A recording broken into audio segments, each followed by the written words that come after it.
Hi, my name is Glenn Heath, and I'm one of the therapists at Rio Hondo College's Psychological Services Office. And we are happy to be a part of the Roadrunner Welcome Week. And I'm sporting my swag from Rio Hondo College. We know that the last year and a half has been difficult for all of us, and some of you may have lost family members and friends. We certainly at Rio Hondo College have lost a lot of people that we love, and our compassion goes out to all of you. This meeting is being recorded. If 2020 were a slide, it felt about like that. It was so hard in so many ways.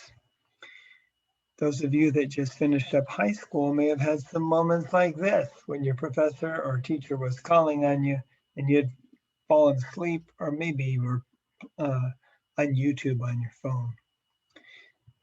Maybe some of your parents were behind you, whipping you into shape. But now you're on to college and you got to do this on your own. And I want to remind you that while in high school, you go to school about 30 hours a week and maybe do about 2 hours of homework a day. In college, it's reversed. If you were a full time student, your classes would only last about 15 hours a week, but be prepared to do about twice as much homework, meaning that you do about 30 hours of homework. So maybe 4 or 5 hours a day. There's lots of reading, but you can do it. Some of you have had your uh, cameras off during your Zoom meetings, and I think we know why. I don't have hair to worry about, so I can keep mine on all the time. And we hope you learn more through Zoom than these architects did. Now, we know some of you at Rio are going to have some in person classes. I believe about 30% of them are in person, but there's still going to be lots of work on Zoom or other remote work that the teachers will post. And we wish you the very best, and we hope that you stay on top of it, and we know you can do it.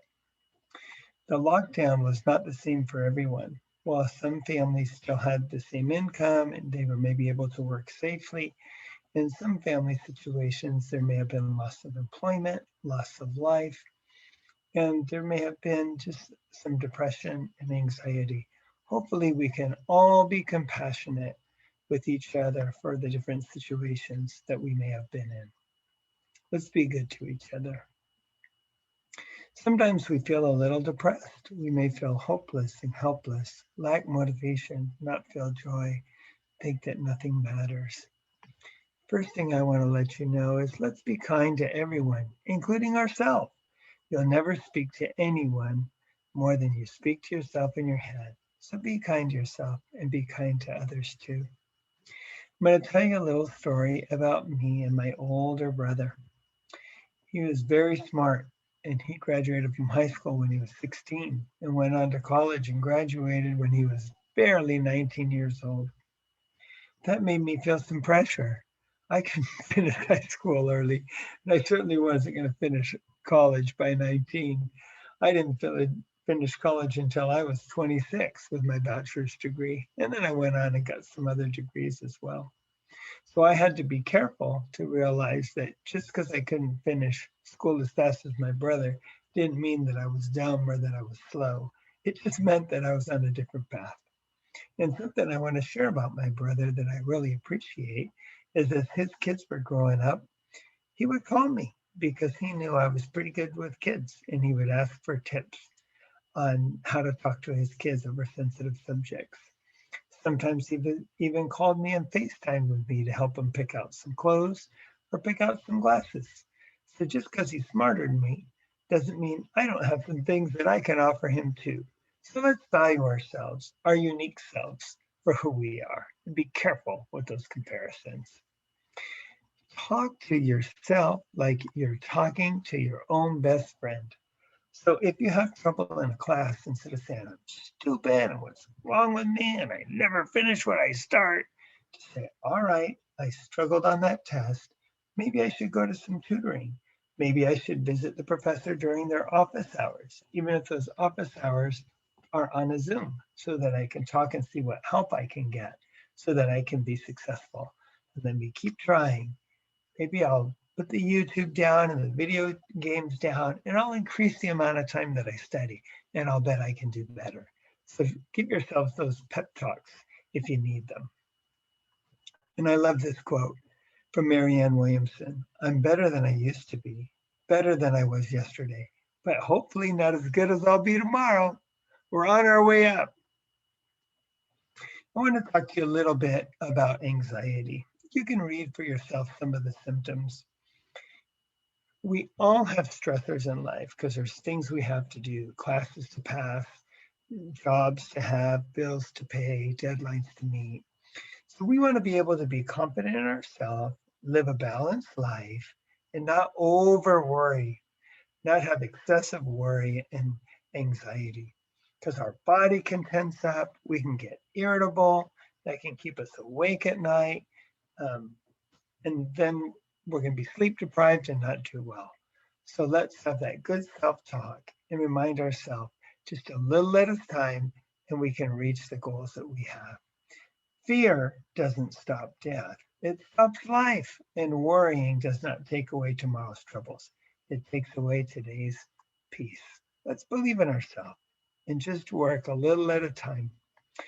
Now, a teeny bit of stress can be good, a little bit, because right now I feel a little bit of stress making this video for you, and that gives me the energy I need to make it and helps my mind be sharp. But if I get too worried and feel strong anxiety, I might have a complete meltdown. And you don't want that. So I'm just going to do the best I can, even though I've already made a few mistakes. You're going to be patient with me, right?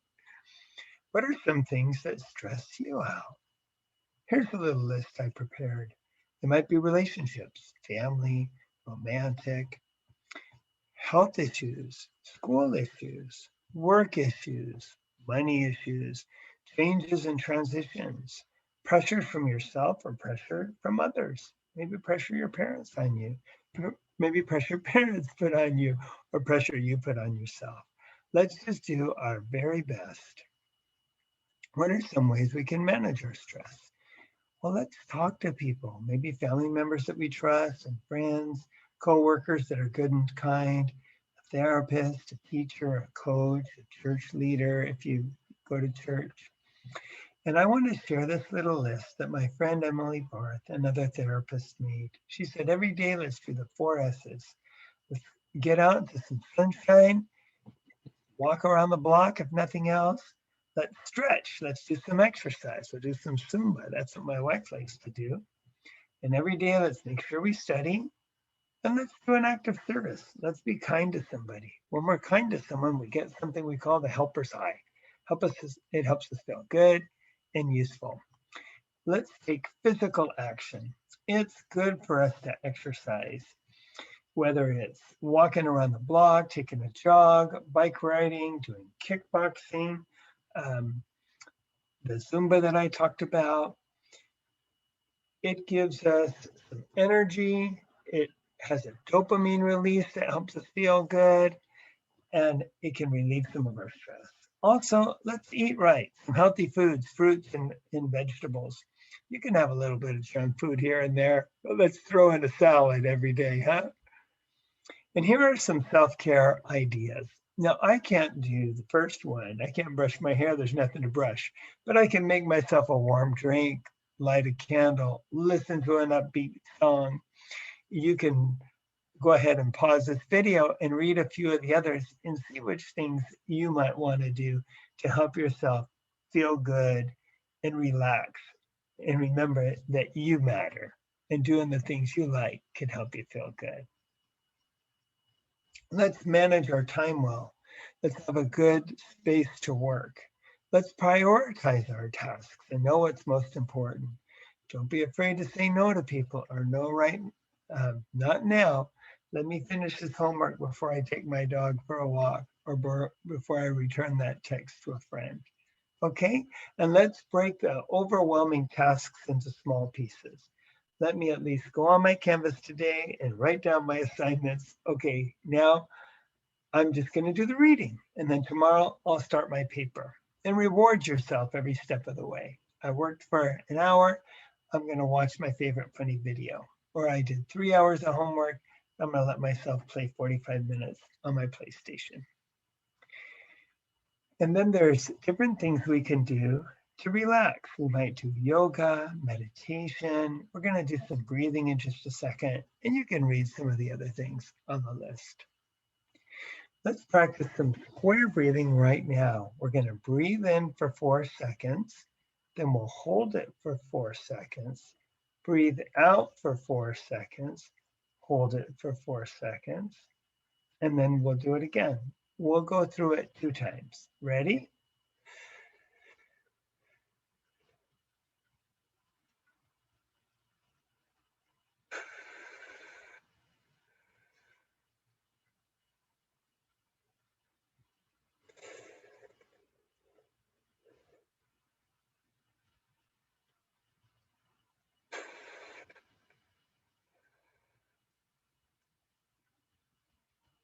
I like to tell people when we slow down our breathing like that, it's sort of like if your phone or laptop were acting up, we turn it off and turn it back on. We let it reset. Sometimes we need to because we're getting stressed or worried. Let's believe in that power of positive thinking. Let's look at the way that we think and put a positive spin to it. Again, if I struggled on a test, instead of thinking, I'm dumb, I can't do this, I never should have started college, to say, well, it was my first test, it was tough, I might need to study a little more or take a little tutoring. I can still do this. I'm glad I'm here. Do not let what you cannot do interfere with what you can do. Let's do all the little things that we can in life, and hopefully things will work out for us. I wanted to talk to you a little bit about mindfulness, and that means living in the moment. So there's all these stressors of life and school we've been talking about. My friend Deborah posted this and gave me permission, posted this on her Facebook. She said, I'm grateful for these refreshing sweet strawberries. That's an example of just living in the moment. In that moment, she's not worried about bills to pay or helping her girls catch up with their homework. She's just enjoying those strawberries. Don't they look delicious? And her bare feet up on that ottoman. Sometimes let's just put down our phones, relax and enjoy the moment on a walk, when we're eating something, when we're laughing with a friend. I like to make a little fire in my backyard with this little fire pit thing I bought from Home Depot, and I make my s'mores. The ultimate experience is to experience the experience. Who can come to individual therapy? Is it just for crazy people? No, it's for any enrolled student, regardless of medical insurance or not, immigration status, free of charge. You can come and talk to one of the 10 therapists at Rio Hondo College and just sort out your thoughts and have a safe place to feel what you feel, to let some tears out, to let some anger out, and to figure out how you can do the best you can in the situations that you're in. Now, we also have some group therapy. And let me see if I can find that for you. Here it is. On Mondays and Thursdays, here's the Monday group, Healing Circle for Survivors of Sexual Assault. On Thursday, we call the group Hope and Healing. This group is for the same population, that students that are affected by sexual assault or any non-consensual sexual behaviors. We understand that that's very personal and that hurt can be very deep. And this is a safe place where you can meet with some of our therapists and some other students to let it out and to talk about how you can heal and get your power back in your life. And we're so thankful for the therapists that run that. On Tuesdays, I help run a group called Coping and Connecting. And that's where students can come, any student, to talk about managing anxiety and depression. The second Tuesday of every month, I run a support group for our veterans, those that served in the Army, Navy, Air Force, Marines, or Coast Guard. On Tuesday afternoons, every other Tuesday afternoon, our Right Scholars, students that were formerly incarcerated or anyone that was affected by that system can meet with me and Sarah Ann Wynn, and we will talk about how to support you. The other Tuesday, every other Tuesday, Sarah Ann and I run a group called Grief, Loss, and Beyond. And this is for students dealing with the death and loss due to COVID-19 and other circumstances. On Wednesdays, Jackie, Sarah Ann, and I meet with our queer students from 4 to 5. And we love that group. And anyone that's a member of the LGBTQIA community can feel free to join us there. On Thursday mornings, students that experienced foster care can join this group called Resilience. You need to contact Maricela Sainz to sign up for the Guardian Scholars Program, and she'll get you the password for that group. I already talked about Hope and Healing. Jackie, another therapist, and I meet with our undocumented students on Fridays from 11 to 12:30. And our single parents that are part of the EOPNS care program meet with me and with Laura Verdugo every other week in this support group. And you need to sign up for that program, and you can contact Laura to do so.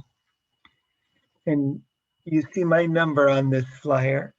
You can text me with any questions you have about any of these groups. And now I want to close this little meeting with more mindfulness, experiencing the experience. And let's look at this little baby having so much fun with paper tearing.